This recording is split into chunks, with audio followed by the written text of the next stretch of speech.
में हम बात करेंगे हीमोस्टेसिस के बारे में एंड जिसके पार्ट्स के बारे में negative feedback system and positive feedback system. तो इन सभी को हम डिटेल में पढ़ेंगे। तो चलिए शुरू करते हैं। तो सबसे पहले हम जान लेते हैं कि हीमोस्टेसिस क्या होता है। तो इसका नंबर वन पॉइंट है the composition of the internal environment is tightly controlled and this Fairlie constant state is called haemostasis. इस पॉइंट में ये कहना चाहता है कि हमारे जो बॉडी के अंदर का एनवायरनमेंट है वो एक टाइटली कंट्रोल्ड है, मतलब पूरा सिस्टम जो है एक कंट्रोल सिस्टम से चलता है कि सब पार्ट्स जो है वो अपने कंट्रोल में काम करते हैं। And this Fairlie constant state means जो ये स्टेप बाय स्टेप काम कर रहे हैं, पूरे बॉडी पार्ट्स, हार्ट अपना काम कर रहे हैं, लंग्स अपना काम कर रहे हैं, तो ये क्या है, एक फेयरली स्टेट है और इसे ही हम होम्योस्टेसिस कहते हैं। मीन्स इस पूरे लाइन का यही मतलब है कि जब हमारे बॉडी का इंटरनल इन्वायरमेंट मीन्स अंदर का जो वातावरण है, जो अंदर के जो सिस्टम है, ऑर्गन्स है, वो अपना काम प्रॉपरली कर रहे हैं, कोई ऊपर नीचे काम नहीं कर रहा है, अपने सभी काम सिस्टम वाइज चल रहा है और कांस्टेंट चल रहा है, तो इसी को बोलते हैं होम्योस्टेसिस। नेक्स्ट पॉइंट है इसका, literally this term means unchanging. तो इसमें भी यही कह रहा है कि जो काम चेंज नहीं हो रहा है, मीन्स हार्ट अपना काम कर रहा है, वो धड़क रहा है प्रॉपर वे से। अगर हार्ट धड़कना बंद कर देगा तो क्या होगा, हमारे बॉडी में हमारी बॉडी जो है आगे वर्क करना बंद कर देगी। इसलिए जो भी काम चल रहा है बॉडी के अंदर, जो ऑर्गन हमारे काम कर रहे हैं वो अनचेंजिंग काम कर रहे हैं, जो उनका रूटीन का काम है वो वही कर रहे हैं। तो इसी इन्वायरमेंट को वो मेंटेन करके रखते हैं, तो इसी को बोलते हैं homeostasis. When this balance is threatened और lost there is a serious risk of well being of the individual. Means अगर ये बैलेंस बिगड़ता है, यानी कि अगर कोई ऑर्गन अपना काम करना बंद करता है या काम करने में गड़बड़ कर जाता है, तो क्या होता है कि वो सीरियस इलनेस हो सकती है, वो किसी डिजीज में आ सकता है, उसको कोई डिजीज हो सकती है। Homeostasis is maintained by the control system that detect and responds to changes in the internal environment. तो hemostasis क्या करता है, जो hemostasis है जो किससे मेंटेन हो रहा है, हमारे कंट्रोल सिस्टम से। हमारा कंट्रोल सिस्टम क्या है, ब्रेन है। कोई भी हमें हमें नर्वस सिस्टम में पढ़ा था कि हमें जो भी सिग्नल्स मिलते हैं, जो भी हमें सेंसेस मिलती हैं, वो ब्रेन तक जाती हैं और आगे ब्रेन जो है आगे इंस्ट्रक्शन देता है कि ये वर्क करना है, इसे नहीं करना है। तो हमारा जो भी सिस्टम को कंट्रोल कर रहा है वो ब्रेन कर रहा है।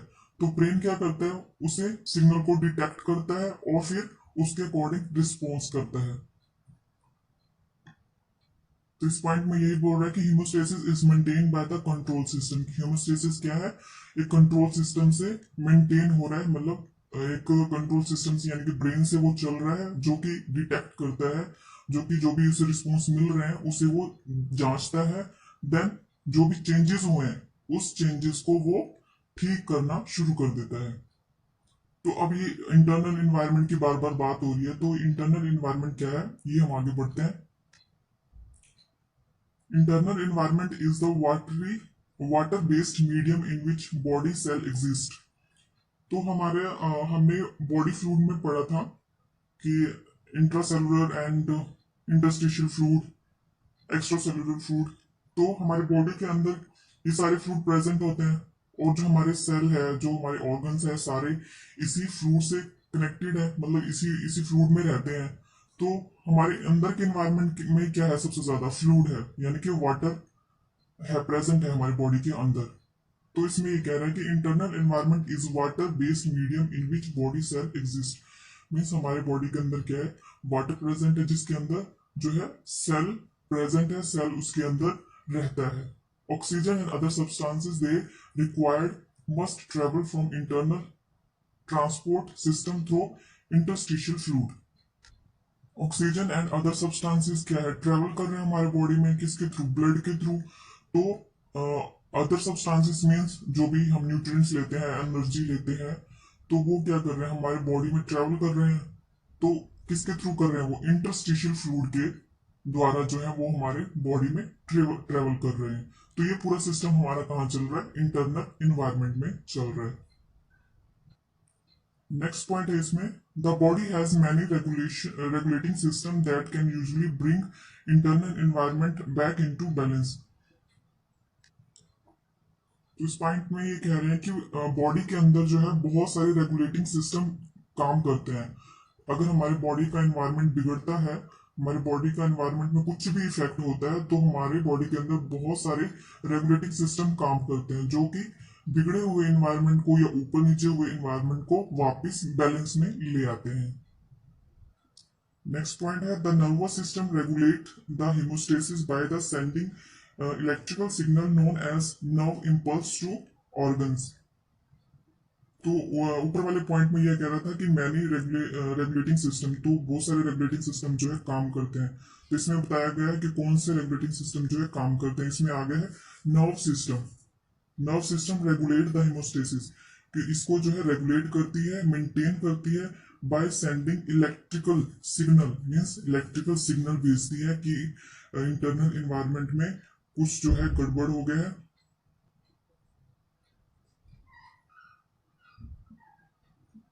इलेक्ट्रिकल सिग्नल जो है भेजती है जिसे हम बोलते हैं नर्व इम्पल्स। तो जो नर्व इम्पल्स ऑर्गन को भेजती है, तो नर्वस सिस्टम पूरा काम कर रहा है। नर्वस सिस्टम जो है इलेक्ट्रिकल सिग्नल भेजता है सेंट्रल कंट्रोल सिस्टम को। ठीक है, नर्वस सिस्टम में हमने ये टॉपिक में पढ़ा था कि जो नर्वस सिस्टम है सिग्नल भेजता है, इलेक्ट्रिकल सिग्नल भेजता है ब्रेन को, यानी कि कंट्रोल सेंटर को, किसके रूप में, जिसे हम बोलते हैं नर्व इम्पल्स बोलते हैं। तो ऑर्गन कौन सा है, किस ऑर्गन की बात कर रहे हैं यहाँ पर, ब्रेन की बात कर रहे हैं कि ब्रेन को जो है नर्वस सिस्टम इलेक्ट्रिकल सिग्नल भेजता है, नर्व इम्पल्स जिसे हम बोलते हैं ऑर्गन को भेजता है।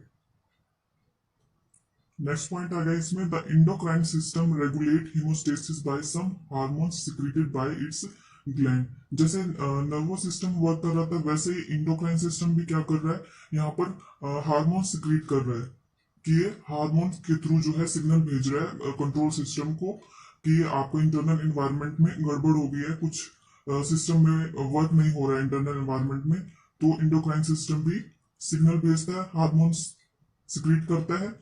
और ये हार्मोन्स जो मैं आपको इसमें इंडोक्राइन सिस्टम में बनाऊंगी वीडियो, उसमें आपको बताऊंगी कि इंडोक्राइन सिस्टम क्या होता है। अभी जस्ट आप समझ लीजिए इस पॉइंट को। तो इंडोक्राइन सिस्टम क्या करता है, हार्मोन सिक्रीट करता है जो कि सिग्नल भेजता है कंट्रोल सिस्टम को। और जो ये हार्मोन सिक्रीट होते हैं ये किससे होते हैं, ग्लैंड। इंडोक्राइन सिस्टम में ग्लैंड जो है सिक्रीट करते हैं हार्मोन्स जो सिग्नल भेज रहे हैं। So the nervous system and endocrine system work together to maintain homeostasis. तो nervous system and endocrine system दोनों मिलकर काम करते हैं और हेमोस्टेसिस को जो है मेंटेन रखते हैं, उसे प्रॉपर काम करने में हेल्प करते हैं। तो नेक्स्ट आ जाते हैं इसके टाइप्स।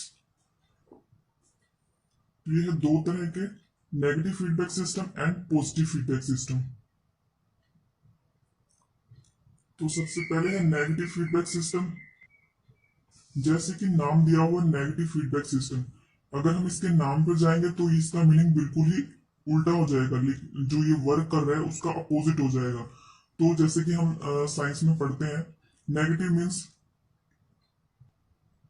तो यहाँ पर नेगेटिव उसके फेवर में वर्क करता है। मीन्स अगर आपने देखा हो आजकल जो कोविड टेस्ट चल रहे हैं, उसमें आता है ना कि ये पॉजिटिव रिपोर्ट है या नेगेटिव रिपोर्ट है। अगर उसकी नेगेटिव रिपोर्ट आती है तो वो पर्सन क्या है, ओके है, उससे किसी भी तरह का कोविड सिम्टम्स नहीं है, कोई भी कोविड डिजीज नहीं है। और अगर उसका पॉजिटिव आ जाता है तो वो इफेक्टेड है कोविड से। तो इसमें भी यही दिया हुआ है। तो नेगेटिव क्या है, उसके फेवर में काम करेगा, और नेगेटिव उसके अपोजिट काम करेगा। नेगेटिव उसके फेवर में काम करेगा, अपोजिट उसके अगेंस्ट काम करेगा। ठीक है, ये थोड़ा सा कंफ्यूजिंग हो सकता है, लेकिन जब आगे हम इसको समझेंगे तो आपको ये क्लियर हो जाएगा। तो इन दोनों का प्रोसेस क्या है, सेम प्रोसेस से ये काम करेंगे। ये 3 स्टेप्स हैं जिनसे ये आगे काम करेंगे। Receptor, control centre and effector. Receptor, receptor यानी कि रिसीव करेंगे, रिसेप्टर, कंट्रोल सेंटर यानी कि कंट्रोल करेंगे, कंट्रोल सेंटर, देन इफेक्टर यानी कि इफेक्ट करना यानी कि वो रिस्पॉन्स करेंगे। तो इनको भी हम पढ़ते हैं। रिसेप्टर क्या होता है? तो रिसेप्टर क्या है? Receptor is a body structure that monitor changes in a control condition and send input to controlled through nerve impulse and chemical signal। तो रिसेप्टर क्या है? एक बॉडी स्ट्रक्चर है। वो क्या करेगा? एक मॉनिटर करेगा यानी कि जांच करेगा जो भी हमारे इंटरनल एनवायरनमेंट में चेंजेस हुई है। रिसेप्टर उसे मॉनिटर करेगा, उसे जांचेगा एंड फिर क्या करेगा? वो सेंड करेगा जो भी उसने जांचा है, वो इनपुट को सेंड करेगा कंट्रोल सेंटर को। किसके द्वारा? नर्व इंपल्स के द्वारा। एंड जो सेंड करेगा वो केमिकल सिग्नल सेंड करेगा। नर्व रिसेप्टर ने क्या किया? सब कुछ जांच लिया कि हाँ आपके बॉडी पार्ट में यहाँ पर जो है जो इंटरनल एनवायरनमेंट है उसमें गड़बड़ हुई है, ये सिस्टम वर्क नहीं कर रहा है। तो ये सब किसके थ्रू हो रहा है? नर्व इंपल्स के द्वारा हो रहा है। तो ये फिर क्या करेगा? इनपुट भेजेगा सेंट्रल सिस्टम को। देन नेक्स्ट पॉइंट में आ जाता है control centre. It receive the input and evaluate the input और generate output command when they are needed. तो कंट्रोल सेंटर क्या करेगा? जो इनपुट उसके पास आई है वो इवेलुएट करेगा, उसकी जांच करेगा। जो इनपुट रिसेप्टर ने उसके पास भेजी है वो उसको इवेलुएट करके उसकी पूरी जांच पड़ताल करेगा कि हाँ जो इंटरनल एनवायरनमेंट में ये गड़बड़ चल रही है।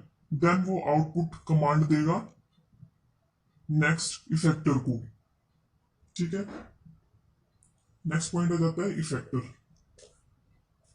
N effector is a body structure that receive output from central system control system and produce a response और effect that changes the control condition. तो इफेक्टर क्या करेगा? ये भी एक बॉडी स्ट्रक्चर है जो रिसीव क्या करेगा? आउटपुट करेगा। कंट्रोल सेंटर ने आउटपुट दे दी, देन इफेक्टर क्या करेगा? उसको रिस्पॉन्स करना शुरू कर देगा। उसने कमांड रिसीव की और उसने अपना काम करना शुरू कर दिया। जो भी चेंजेस हुई है इंटरनल एनवायरनमेंट में उसको कंट्रोल करना शुरू कर देगा। तो ये थे इसके तीन part, receptor, control centre and effector. तो इसका फर्स्ट पार्ट था नेगेटिव फीडबैक मैकेनिज्म या फिर negative feedback system. In this system controlled by negative feedback system, the effector response decrease or negate the effect of the original stimulus, maintaining or restoring hemostasis। Means अभी जो हमने पढ़ा था कि effector ने क्या किया? आउटपुट लिया। तो इसमें भी यही बोल रहा है कि इफेक्टर रिस्पॉन्स करता है decrease and negate the effect of original stimulus. जो भी एक्शन हुआ था हमारी बॉडी इंटरनल एनवायरनमेंट में, जो भी मतलब गड़बड़ हुई थी जो इंटरनल एनवायरनमेंट में, तो इफेक्टर ने क्या किया? वो आउटपुट पर काम करना शुरू कर दिया। यानी कि जो हमारे जैसे आगे एग्जांपल मैं आपको समझाऊंगी इसको। तो इफेक्टर ने जो है आउटपुट लेकर जो भी हमारे इंटरनल एनवायरनमेंट में गड़बड़ हुई है उसको डिक्रीज करना यानी कि उसको ठीक करना शुरू कर दिया। मेंटेनिंग एंड रिस्टोरिंग हेमोस्टेसिस यानी कि उसको मेंटेन करना और उसको पहले की पोजीशन में लाना, उसको शुरू कर दिया। इसका एग्जांपल देखिए, एग्जांपल से आपको ज्यादा क्लियर होगा ये। Control of body temperature is similar to the non physiological example of domestic central heating system. तो इसमें दिया हुआ है कि जब जैसे बॉडी के टेम्परेचर को जो है कंट्रोल करना क्या है, एक सिमिलर है, बिल्कुल उसी के जैसा नॉन फिजियोलॉजिकल एग्जांपल है एक, जो कि क्या है? एक डोमेस्टिक सेंट्रल हीटिंग सिस्टम है। तो इसमें क्या है कि जैसे हमारे बॉडी का टेम्परेचर हाई हो जाता है, हमें हाई फीवर हो जाता है 101, 102, 103, तो बॉडी का टेम्परेचर बहुत ही ज्यादा बढ़ जाता है। तो उस मैकेनिज्म यानी कि उस बॉडी हमारे इंटरनल एनवायरनमेंट में अगर कुछ गड़बड़ हुई है तो ही हमारे बॉडी का टेम्परेचर जो है इंक्रीज हो गया है। तो उस बड़े हुए टेम्परेचर को डाउन करने में, यानी कि 98.6 डिग्री पर लाने के लिए उसमें जो प्रोसेस वो करेगा वो है नेगेटिव फीडबैक सिस्टम। ठीक है, वो कैसे कैसे करेगा वो मैं आपको डायग्राम से समझाऊंगी। तो कहने का मतलब यही है कि जब हमारे सिस्टम में गड़बड़ हो गई, हमारे बॉडी का टेम्परेचर हाई हो गया, तो नेगेटिव फीडबैक सिस्टम क्या करेगा, वो जो है बॉडी को रिस्पॉन्स करेगा, सिग्नल भेजेगा, नर्व इम्पल्स जो है अपना काम करना शुरू कर देगा कि बॉडी का टेम्परेचर हाई हो गया है, इसे जल्दी से नॉर्मल पोजीशन पर लेकर आओ, उसको 98.6 डिग्री पर लेकर आओ जल्दी से। तो इसमें नेगेटिव फीडबैक जो है प्रोसेस करना शुरू कर देगा। तो अब मैं आपको डायग्राम दिखाती हूँ कि ये कैसे प्रोसेस करता है। तो ये देखिए इसका डायग्राम नेगेटिव फीडबैक सिस्टम का। तो जब आप नोट्स बनाए तो ये डायग्राम भी प्लीज नोट डाउन कर लीजिएगा। तो सबसे पहले है डिटेक्टर। ये देखिए ये है डिटेक्टर। तो जब भी हमारे बॉडी का टेम्परेचर इंक्रीज होता है तो ये थर्मोस्टेट होता है, बॉडी के अंदर होता है थर्मोस्टेट जो टेम्परेचर जो है डिटेक्ट करता है। तो थर्मोस्टेट ने क्या किया और डिटेक्ट किया कि बॉडी का टेम्परेचर हाई हो गया है, तो उसने सिग्नल भेजे कंट्रोल सेंटर को। कंट्रोल सेंटर को सिग्नल भेजा कि हमारी बॉडी का टेम्परेचर हाई हो चुका है। तो उसने जांचा, पूरा खोजबीन की, उसके बाद उसने आउटपुट दे दिया इफेक्टर को, यानी कि बॉयलर को, कि हाँ बॉडी का टेम्परेचर हाई हो गया, उसे जल्दी से नॉर्मल टेम्परेचर पर लेकर आओ। तो ये लेके आया नॉर्मल टेम्परेचर पर। अगर वो नॉर्मल टेम्परेचर पर नहीं आता है तो ये वापस से सिग्नल भेजेगा कि जो हमारी बॉडी नॉर्मल टेम्परेचर पर नहीं आई है। तो ये फिर से यही प्रोसेस स्टार्ट हो जाएगा, फिर सिग्नल भेजेगा, फिर कंट्रोल सेंटर को, फिर इफेक्टर को, फिर वो टेम्परेचर पर लेके आएगा। अगर फिर भी नहीं हुआ फिर यही प्रोसेस चलता रहेगा जब तक हमारी बॉडी नॉर्मल टेम्परेचर पर नहीं आ जाती है। अगर हमारी बॉडी टेम्परेचर नॉर्मल हो जाती है तो ये नेक्स्ट प्रोसेस करेगा, तो हीट लॉस हो जाएगा उसका एंड वो रूम टेम्परेचर पर आ जाएगा। तो पहले तो मैंने आपको बुक वाला एक डायग्राम दिखाया था, उसके बाद अगर फिर भी आपको समझ ना आया तो फिर मैंने ये थोड़ा सा समझाने की कोशिश की है। आई होप आपको समझ आए इसके थ्रू। तो ये देखिए ये है कंट्रोल सेंटर। कंट्रोल सेंटर ने क्या किया, सिग्नल भेजा, ठीक है, कि हमारे जो बॉडी का टेम्परेचर है वो हाई हो गया है, उसे set point temperature, set temperature हमारा कितना है 98.6 डिग्री, तो इस टेम्परेचर पर लेकर आना है। ठीक है, नेगेटिव फीडबैक गई यहाँ से। ठीक है, तो यहाँ पर हमारा फीवर था 1.2 डिग्री। ठीक है, तो लेकिन क्या हुआ कि ये सेट पॉइंट तो हमारा यही है, लेकिन हमारा फीवर कितना चल रहा है 1.2, सॉरी 102, लेकिन टेम्परेचर तो हमारा ये है, लेकिन हुआ नहीं, सेट नहीं हुआ। तो उसने क्या किया, नेगेटिव फीडबैक ने फिर से उसको सिग्नल भेजा कि वो नहीं, सेट नहीं हुआ है, टेम्परेचर जो है उसके सेट पॉइंट पर नहीं आया है। तो उसने फिर से यही भेजा। तो ऐसे करके वो थोड़ा थोड़ा इंक्रीज होते होते 98, सॉरी 100 आया, फिर 99 आया। तो करते करते जो है पूरा सेट पॉइंट पे जब तक वो नहीं आ जाता तब तक वो इसको सिग्नल भेजता रहता है और ये बॉडी जो है काम करती रहती है। यानी कि नेगेटिव फीडबैक क्या है, इसके फेवर में काम कर रहा है, यानी कि वो हमारे बॉडी के टेम्परेचर को नॉर्मल करने में हमारी हेल्प कर रहा है। तो इंटरनल इन्वायरमेंट को मेंटेन करने में जो है नेगेटिव फीडबैक जो है वर्क कर रहा है। नेक्स्ट पॉइंट है इसका पॉजिटिव फीडबैक मैकेनिज्म। तो पॉजिटिव फीडबैक में क्या होता है, there are only a few of these amplifier system in the body. तो ये क्या है, एक एम्पलीफायर सिस्टम है। एम्पलीफायर क्या होता है, यानी कि ये इंक्रीज कर रहा है। अब वो लगाते हैं ना एम्पलीफायर, जब म्यूजिक सुनते हैं तो एम्पलीफायर लगाते हैं ताकि उसकी रेंज बढ़ जाए। तो ये उसी तरह से सिस्टम काम कर रहा है कि ये एक एम्पलीफायर की तरह काम करता है, जो मतलब बढ़ाता है, इंक्रीज करता है। In positive feedback mechanism the stimulus progressively increase the response. तो ये क्या करता है, जब इसको सिग्नल मिलते हैं तो ये और ज्यादा बढ़कर काम करने लग जाते हैं। नेगेटिव तो उसको कम कर रहा था, उसको जब सिग्नल मिले कि बॉडी टेम्परेचर हाई हो गया तो उसने काम शुरू कर दिया कि उसको टेम्परेचर को कम करना है।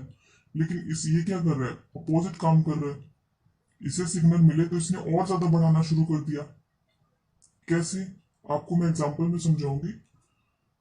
इसका एग्जांपल है कॉन्ट्रैक्शन ड्यूरिंग लेबर। जो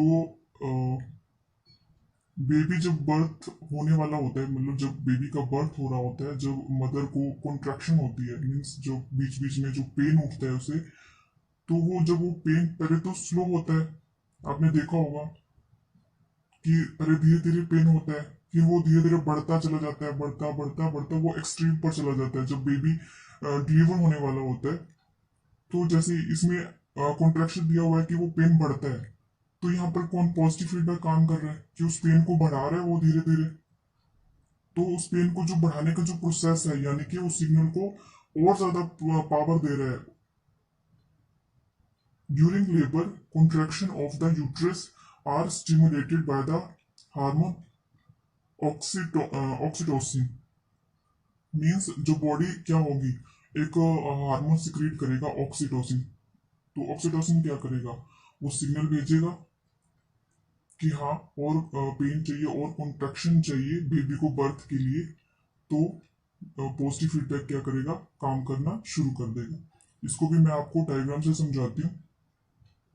तो इसमें दिया हुआ है in labour uterine contraction force the baby head into the cervix. तो लेबर में क्या होता है, बेबी का जो हेड है वो फोर्स करता है सर्विक्स पर, यानी कि अपना भी वो बेबी जो है पुश कर रहा है सर्विक्स की तरफ बाहर आने के लिए। तो क्या होता है, वो स्ट्रेचिंग होती है, सर्विक्स में स्ट्रेचिंग होती है।